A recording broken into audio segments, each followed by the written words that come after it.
Salut à tous. Aujourd'hui, on va parler du reverse proxy et du web application firewall de Sophos afin de pouvoir se connecter de manière un peu plus sécurisée à nos applications hébergées euh, sur le NAS. Donc, en termes de setup, qu'est-ce qu'on va avoir? On va avoir notre routeur de l'ISP où on va faire une configuration de type DNAT. On va avoir le Sophos UTM 9.7 où on va faire une configuration reverse proxy, configuration WAF. Aussi des configurations de firewall, de country restriction, de Let's Encrypt Certificate avec Sophos, parler vite fait du hairpinning et des problématiques DNS, et éventuellement donc de l'authentification client avec Sophos. Et puis au niveau du Synology, on va faire donc du firewall et on va utiliser le portail d'application. En termes d'architecture, qu'est-ce qu'on a? Donc en fait, on a à droite, on a notre NAS avec le package Drive qui écoute en HTTPS sur le port 8020.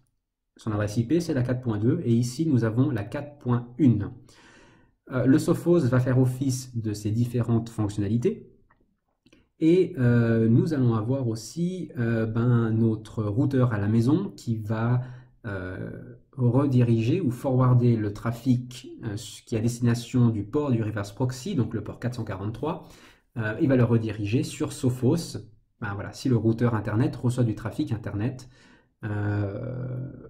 sur ce service.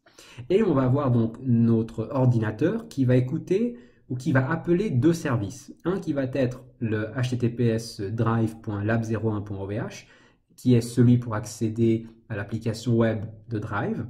Et on a aussi drive.labo01.ovh sur le port 6690 qui est là pour la synchronisation. Lorsque l'ordinateur est à l'extérieur du réseau, il va appeler bien évidemment l'adresse IP publique remontée par le DDNS. Lorsqu'il est sur le réseau local, il va devoir appeler, on va configurer plutôt le fait qu'il appellera sur l'adresse IP LAN de Sophos.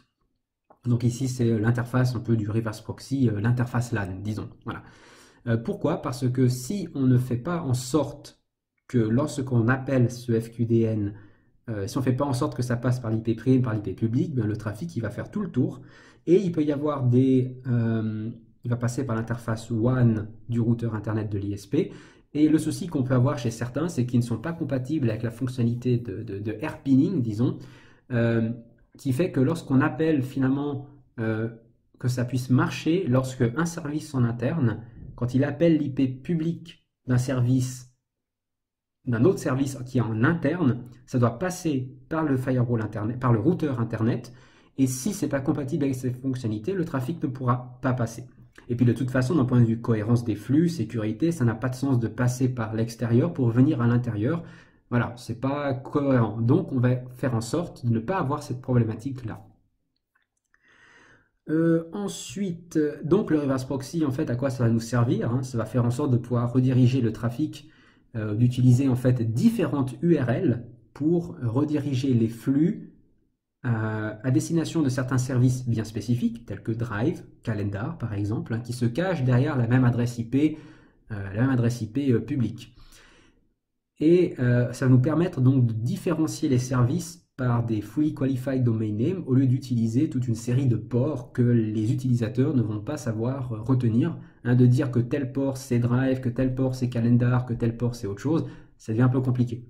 Donc c'est une alternative pour la création des Destination NAT, des règles hein, de Destination NAT, où au moins l'utilisateur n'a pas besoin de s'embêter avec ça. Par contre, d'un point de vue administration système, ça reste un certain travail.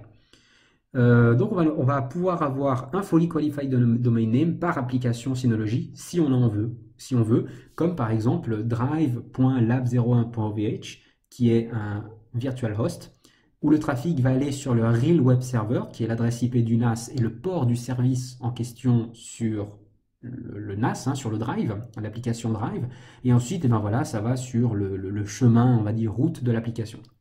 Et donc, ce qui fait que, d'un point de vue exposition sur Internet, on va exposer qu'un seul service sur le web, qui va être, par exemple, le TCP 443. Ensuite, on a aussi également les notions d'authentification client, si on a envie. On peut faire de l'authentification basique, du formulaire ou simplement aucune. Ça permet d'avoir une meilleure sécurité lorsqu'on va laisser Sophos gérer ça, mais ce n'est pas compatible avec les applications Synology. sauf les applications de type WebDAV et CarteDAV, parce que leur authentification à ces applications, c'est du basique. Donc on va sécuriser ça avec une authentification Sophos au préalable. Mais bien évidemment, tout ceci est transparent. Vous, en tant qu'utilisateur, vous avez besoin de vous authentifier qu'une seule fois. Et je vais aussi vous montrer un exemple qui est celui du public01.ddns.net qui est accessible par tout Internet avec une authentification en forme de type formulaire avant, avec le nom d'utilisateur YouTube qui vous permet de télécharger parfois mes présentations. Et ça va protéger mon NAS de certaines attaques parce que par exemple, le FQDN public est accessible depuis tout Internet. Alors que mes FQDN, on va dire un peu plus pour moi, et ben en fait, ils ne sont accessibles que depuis la France et la Suisse, par exemple. Vous voyez, donc il y a une certaine différence. Et ce qui veut dire que si jamais quelqu'un essaye de m'attaquer, il doit d'abord pouvoir compromettre l'authentification de Sophos, ou sinon connaître le mot de passe, et ensuite compromettre le NAS. Donc voilà, ça prend juste un peu plus de temps, ou pas, ça dépend de comment tout est fait au final. Ensuite, l'avantage du reverse proxy, c'est que ça va nous permettre d'avoir une terminaison TLS. Donc ça veut dire qu'on va avoir le tunnel TNS qui va se terminer au niveau de notre Sophos, et ça va nous faire également, si on a envie, de l'offloading. Ça veut dire qu'en arrière-plan, entre le reverse proxy de Sophos et le NAS, il n'y aura plus de chiffrement. Alors ça, c'est quelque chose que je ne recommande absolument pas d'un point de vue sécurité si on est dans un réseau qu'on ne connaît pas ou qu'on ne maîtrise pas complètement, c'est-à-dire un petit réseau d'entreprise. On ne sait jamais, je ne ferai pas de offloading, c'est-à-dire que ça se terminera sur mon Sophos, mais ça va aussi être réinitialisé, pas réinitialisé, mais il y aura de nouveau une connexion STLS qui va se faire depuis Sophos vers le NAS. Et ça nous permettra également d'avoir cette rupture de protocole, de pouvoir faire de l'inspection de contenu avec par exemple la fonctionnalité du Web Application Firewall pour se prémunir de certaines attaques telles que du XSS, du SQL Injection. Et on peut ensuite soit faire du simple monitoring de trafic ou le rejeter si on voit qu'il y a des problèmes. Ensuite, on peut aussi faire du scan antivirus sur les données en transit si on a envie. On peut avoir l'IPS qui analyse le contenu pour voir s'il y a certaines vulnérabilités qui essaient d'être exploitées. Et on peut aussi faire de load balancing. On peut également bloquer des IP qui ont une mauvaise réputation, faire des redirections, vous savez, avec le code 300 et quelques, et c'est aussi compatible avec Let's Encrypt. Alors, quel est le but en fait du setup et de l'objectif Donc, on va utiliser le package Drive. C'est un package qui est un peu spécial et ça va nous donner un bon exemple parce que le setup peut être un peu compliqué. C'est que ce package utilise deux types de ports. Il utilise deux types de services. Le TCP 6690 pour tout ce qui est synchronisation entre l'application Drive qu'on a sur l'ordinateur et DS Cloud qu'on a sur les téléphones. Et il a le service 8020 pour les accès web, que ce soit avec le navigateur ou avec l'application Drive sur les téléphones. Et l'important, en fait, qui va être compliqué à mettre en place, c'est de faire en sorte qu'avec un seul Fully Qualified Domain Name, qui est celui que vous voyez, on va pouvoir utiliser les deux protocoles, sans avoir besoin de jamais changer soit le nom, soit l'IP, soit le port. Et la complexité en fait de cette configuration, c'est qu'on a pour une même application, pour un même nom de domaine qu'on va utiliser, il y aura un service qui doit être naté et l'autre qui doit être reverse proxifié. Ensuite, pour le hosting provider, en fait, qu'est-ce qu'on a? On a notre entrée de type DIN-DNS qui dit que pour mon domaine, on va avoir cette adresse IP. Et que pour l'application Drive, on va utiliser ce FQDN qui va être redirigé, qui va prendre la même adresse IP que le lab01.ovh. Au niveau du firewall ou du DNAT du routeur à la maison, de notre ISP, et en fait, tout le trafic devra être redirigé à destination de Sophos. Donc, que ce soit l'entrée pour le reverse proxy, que ce soit pour le Synology Cloud qui doit être redirigé plus tard sur le NAS, et le Let's Encrypt pour Sophos, pour faire la demande de certificat. Donc voilà, on a pour le côté Synology Cloud, en fait, on a une double NAT, c'est-à-dire qu'on va natter au niveau du routeur à la maison et ensuite on va natter au niveau de Sophos pour aller directement sur le NAS parce que ce trafic n'est pas reverse proxifiable. Alors voici le setup, ce qu'on va configurer en fait dans ce labo pour utiliser donc le reverse proxy et l'application Drive. Donc tout d'abord on va faire la configuration dans Synology, l'application portal. Ensuite, sur Sophos, on va activer Let's Encrypt, on va demander un certificat pour le FQDN, on va devoir désactiver la restriction des countries avant, sinon ça ne va pas marcher. parce que je n'autorise pas le trafic depuis les États-Unis, par exemple, et je crois que Let's Encrypt, c'est aux États-Unis les serveurs. Ensuite, on va configurer le TLS 1.2. On va créer un vrai serveur, hein, donc le Real Web Server, qui sera le NAS sur le service de Drive. Ensuite, on va créer un profil WAF et on va créer 2 virtual serveurs et on va lui assigner le profil firewall. Donc, on aura une entrée pour tout ce qui vient du WAN et tout ce qui va un virtual web server pour tout ce qui va à destination de l'interface WAN et un pour tout ce qui va à destination de l'interface LAN, donc pour le trafic qui vient d'Internet ou le trafic qui vient depuis mon réseau LAN. Ensuite, on va configurer une exception pour le pays, on va faire une configuration DNS pour cette histoire de AirPinning que j'ai expliqué auparavant, qui va dire que cette fois-ci, le drive.lab01.oeh ne doit pas donner l'adresse IP publique, mais doit donner l'adresse IP privée qui va être en fait le reverse proxy, l'interface LAN du reverse proxy.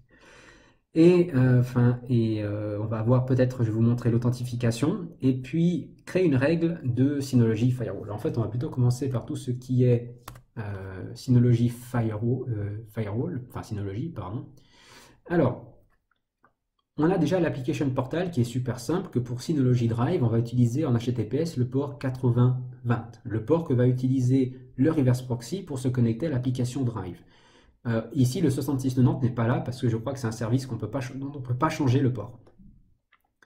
En termes de sécurité, on va donc créer ici la règle firewall suivante qui va dire que la source, qui est l'adresse IP côté NAS de Sophos, qui est donc le reverse proxy, a le droit en TCP de se connecter sur le port 8020. Donc on voit bien ici dans la liste des services autorisés, on a le 8020 qui est autorisé uniquement à partir du 4.1 reverse proxy et on autorise. Après, on a une autre règle qui est pour le 6690 qui va dire que pour le 6690, hein, TCP en port de destination, on va autoriser toutes les adresses IP, même du monde, à se connecter. Alors, je peux faire ça parce que je gère les restrictions par pays au niveau de Sophos. Je ne vais pas faire ça à plusieurs endroits, autant faire ça au plus tôt. Et l'action va être d'autoriser. Ça, c'est pour la partie donc firewall. Alors maintenant, qu'est-ce qu'on a d'autre à faire? Donc on a parlé de l'application portal, des Synology. Maintenant, on va activer Let's Encrypt. Alors, il faut aller dans le Web Server Protection, dans le Certificate Management. Et dans le Advanced, ici, la seule chose qu'on va devoir faire, en fait, ça va être finalement de faire la petite coche, comme quoi on veut utiliser des certificats Let's Encrypt. Il faut faire oui, on apply, on attend 5-10 minutes et après, on va dire que le nécessaire est créé. Et ça va nous permettre de demander des certificats pour notre FQDN. Bon, d'ailleurs, c'est ce qu'on va faire maintenant. Alors, je viens de dire, pas que j'oublie, vous voyez, c'est un peu le genre de petit détail. Il faut qu'on enlève les country restrictions en premier. Donc, je pourrais très bien faire soit une exception côté des exceptions en fait, où je pourrais, voilà, pour on va dire juste pour la démonstration, pour faire plus simple, voilà, je vais désactiver, la fonctionnalité entièrement. Alors on attend, et voilà, c'est bon. Donc maintenant on retourne dans le Web Server Protection, dans le Certificate Management, et puis on va donc demander un certificat pour notre FQDN. Voilà, on va faire Drive Lab, qu'on va lui demander un Let's Encrypt sur l'interface WAN, parce que c'est là que Let's Encrypt va nous contacter, pour drive.lab01.ovh. On apply et on fait comme ça. Voilà. Donc là, ça va demander quand même quelques minutes pour qu'il puisse faire le nécessaire hein, d'un point de vue réseau. Hein, il va faire la demande ici. Donc là, on voit qu'on a le petit attention parce que pour l'instant, on ne l'a pas encore. Donc maintenant, ce qu'on va faire, c'est qu'on va configurer, le Real Web Server. D'accord? Alors, c'est quelque chose qui existe déjà chez moi, donc je ne peux pas le recréer. Donc, lorsqu'on fait un nouveau web server, ici, on va mettre un nom. Hein, là, j'ai mis Cloud 01 Drive HTTPS 8020 parce que c'est le service. Ça, c'est pour moi, pour me rappeler.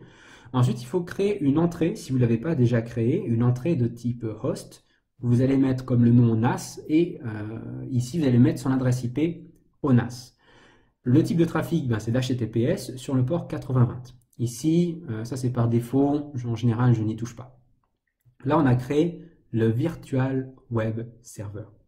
Ensuite après on peut créer le Virtual Web Server. Donc on en a deux à créer si vous vous souvenez, un pour le trafic qui provient de l'extérieur, un qui provient pour le trafic de l'intérieur. Déjà on va quand même s'assurer que le certificat a été créé sans erreur. On va vite voir ça. Donc on avait lab, et donc pas encore. Donc on va attendre que le certificat arrive. Voilà, donc le certificat il est arrivé, ça c'est bon. Maintenant on va donc créer nos virtual web servers, d'accord? Donc on va en créer deux. On va faire voilà Drive Lab internal sur l'interface donc wireless, sur le port HTTPS, et le certificat il va donc être de type Drive Lab et le FQDN est rentré automatiquement. Il faut ensuite rediriger ceci sur notre vrai serveur en question, donc qui est celui-ci qu'on a configuré avant.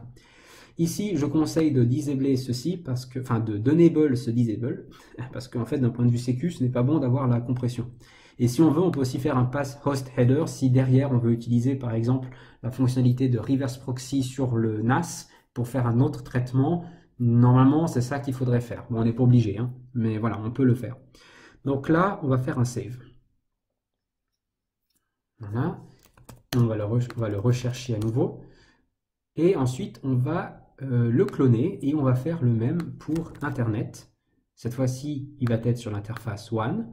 Et en fait, voilà, on fait un copier-coller, on change simplement le nom et l'interface d'écoute. Donc on fait un save et puis on va donc activer ces deux règles.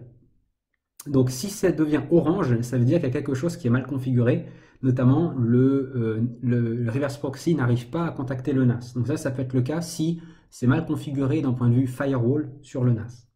Ensuite, pour la partie authentification, pardon, pas la partie authentification, la partie firewall. Donc moi j'en ai déjà un qui existe pour l'application Drive qu'on va voir ici. Donc on crée un nouveau profil, on lui met un nom. On fait le mode, on monitor ou on rejette. Le monitor, ben, ça ne va pas bloquer si jamais il y a une attaque, alors que le reject, ben, ça va bloquer l'attaque, bloquer voilà, la requête malveillante. Alors sur lequel, eh ben, en fait ça dépend lequel choisir. C'est-à-dire que si vous ne voulez pas bloquer des gens, parce que ben, y a des gens qui se connectent à vos systèmes, vous ne pouvez pas faire un reject. Parce qu'un reject va vous péter le fonctionnement du NAS à coup sûr, c'est ce qui s'est passé de toute façon pour moi. Alors c'est pas très grave, hein, il suffit juste de changer. Donc le mieux ce serait peut-être, alors il y a deux solutions. Soit vous faites un monitor. Lorsque vous faites un monitor, vous restez dans votre réseau interne avec votre ordinateur et votre téléphone. Vous vous connectez à l'application Drive et vous faites des choses en fait. Vous uploadez des fichiers, vous downloadez des fichiers, vous lisez de la musique, des vidéos, bref, peu importe. Vous faites tout ce que sait faire l'application. Après, vous allez voir dans les logs en fait qu'il y a des requêtes qui ont été reconnues comme des attaques, mais n'ont pas été bloquées parce qu'on est en monitor. Donc vous pouvez prendre cette liste et ensuite la mettre dans les exceptions juste en dessous, dans le skip filter rules, pour éviter d'avoir en fait des aspects fonctionnels de Drive qui ne marchent plus. Donc ça évitera de faire ça. Par contre, le problème c'est qu'il y a des règles que vous allez devoir désactiver qui ne sont pas recommandées par Sophos parce que ça peut baisser le niveau de sécurité, mais de toute façon, si vous ne le faites pas, et ben ça ne marchera pas. Votre NAS, vous n'arriverez pas à faire toutes les choses. Donc ça, c'est un peu le revers du bâton. Ne faites ça uniquement avec des devices en bon état, qui n'ont jamais été compromises, parce que sinon, s'il y a des modifications de requêtes qui sont faites parce que votre terminal est compromis, eh bien vous allez peut-être laisser passer des attaques, alors qu'en fait, si vous aviez un terminal sain, vous n'auriez pas eu cette alerte. Donc voilà, ça c'est une première méthode. Uniquement depuis le trafic venant de l'interne, vous whitelistez. Ensuite, sinon l'autre chose c'est de rejecter depuis le début. Par contre, là ça va vous demander donc de faire en live tous les changements, c'est-à-dire à chaque fois que vous allez faire un truc sur votre NAS, vous allez devoir vérifier les logs et tout de suite whitelister afin de poursuivre. Par exemple, là je ne pourrais plus me loguer sur mon NAS si je ne mets pas d'exception. Donc je vais devoir regarder les logs, me loguer, voir qu'est-ce qui bloque parce que j'arriverai pas à me loguer et je whitelist, etc., etc., etc. Ça peut prendre du temps. Et puis, Voilà, donc après, on peut bloquer les clients qui ont une mauvaise réputation. Alors, je vais pas tout dire parce qu'en fait, tout est très bien documenté chez Sophos.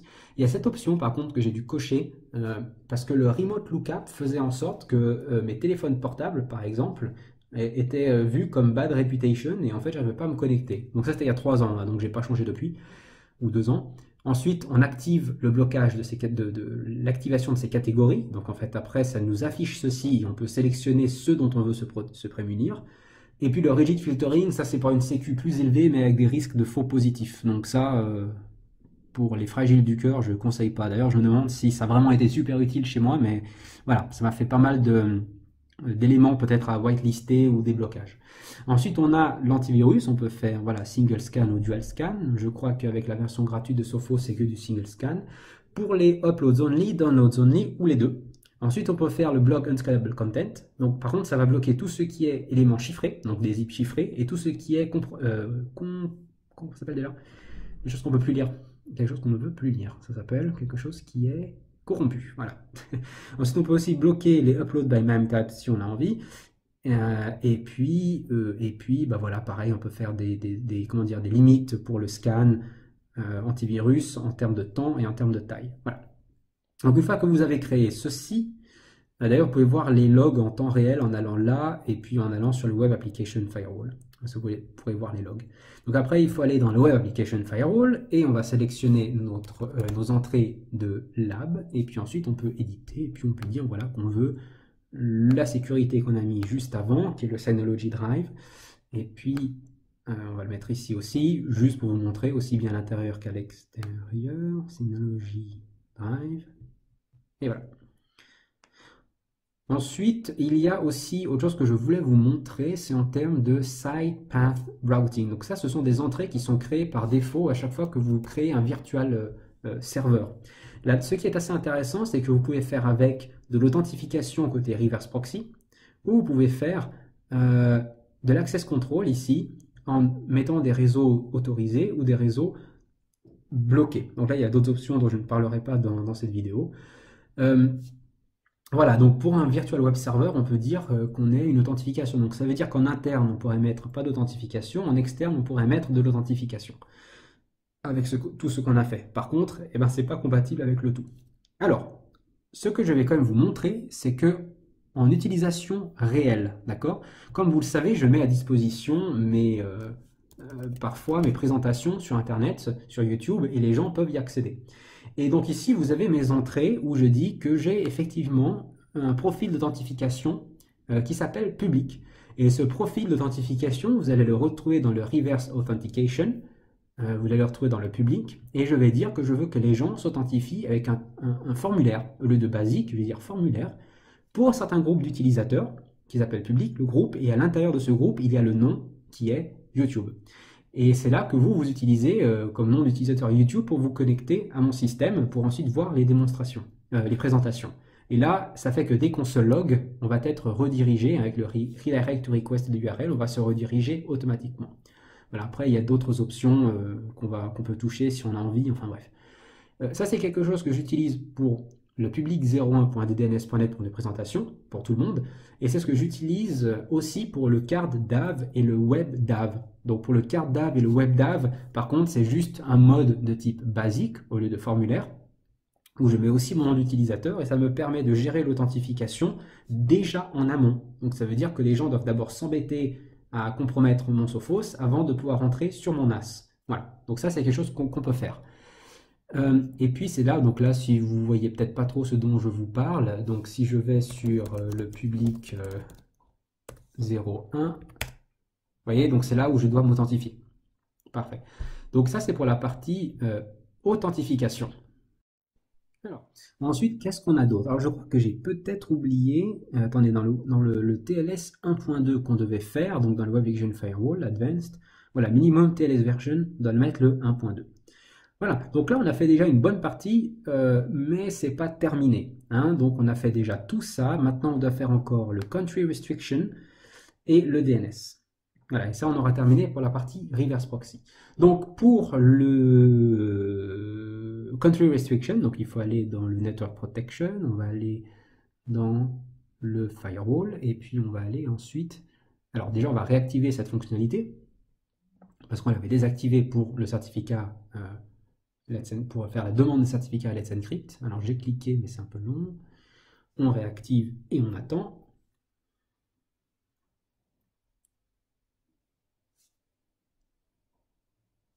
Et ensuite, on va aller donc dans le Country Blocking Exceptions. Alors moi, forcément, c'est déjà créé. Hein, donc pour moi, ça s'appelle WAF. Donc en fait, on va créer une nouvelle règle qui va dire, voilà, ben, on va dire que pour le WAF, hein, juste le nom, pour la région d'Europe, donc j'ai sélectionné que la France et la Suisse, comme vous voyez ici, si la destination est l'interface WAN et le service HTTPS, donc en 443, et ben en fait, on va autoriser les gens à se connecter. Donc il y a aussi d'autres moyens, hein, mais moi je préfère faire de cette manière, c'est plus de configuration, mais au moins vous avez la complète maîtrise parce que vous savez que pour quel pays, quel est le service que vous autorisez pour quel pays. Parce que sinon j'aurais pu dire que pour toute la France et toute la Suisse, j'autorise. Mais non, par sécurité, et au cas où que je fasse une bêtise, eh ben, je vais plus loin dans le détail où j'ai dit que oui, c'est possible depuis ces pays, mais uniquement pour ces services. D'ailleurs, pour le côté public, j'aimerais vous montrer. Par exemple, vous avez ici la même chose. Voilà, pour le public share, ou en fait, pour le port 8081, où j'ai autorisé donc tout le monde à pouvoir se connecter si le trafic vient sur l'interface externe. Voilà, pour le port 8081. Ensuite, en termes de NAT, il n'y a rien à faire, et en termes de Ray Firewall, il n'y a rien à faire, parce que le reverse proxy, c'est un service en lui-même que Sophos contrôle. Donc, vous ne pouvez pas lui mettre des règles dessus de firewall. Mais par contre, voilà, on peut encore le faire pour le country restriction, donc il n'y a pas besoin. Voilà, donc ça c'est pour la partie firewall. Et maintenant pour la partie la plus importante avec cette histoire de DNS/hairpinning, on va créer donc un nouveau truc, un nouveau host qui va s'appeler, alors on va appeler ça lab RP. Attendez, est-ce que c'est vraiment le bon nom? Attendez, parce que là l'objectif, hein, c'est de faire en sorte, ouais, lab reverse proxy, on peut appeler ça, ouais. Ouais, on peut appeler ça. Et ensuite, on peut faire le host et on va lui dire l'adresse IP c'est 192.2.1 et en termes de DNS, on va lui dire que c'est drive01, non, drive.lab01.ovh. Alors ensuite, si vous avez d'autres FQDN, vous pouvez les mettre ici dans les additional hostnames. Hein. Vous n'êtes pas obligé de créer à chaque fois des entrées parce qu'à la fin, vous n'allez pas vous en sortir et ça ne va même pas marcher. Donc vous créez tout simplement ici différents hostnames si vous en avez besoin. Maintenant, on va tester avant que j'applique. On va dire que si je veux taper dans le drive.lab01.ovh, purée, j'ai fait la même faute que dans la vidéo en anglais. C'est pas du telnet. Ça, c'est une habitude en fait. Hein. Ping drive.lab01.ovh, ça tombe sur l'adresse IP publique. Donc là, pour certains, vous allez avoir ce problème, comme j'ai dit, de hairpinning. Hein. Donc là, on va lui dire, OK. Si tu vois le FQDN drive.lab01.ovh, tu dois le rediriger sur le reverse proxy interne de Sophos. Donc maintenant, on va refaire. Attendez, elle n'a peut-être pas encore pris, ça peut prendre un peu de temps.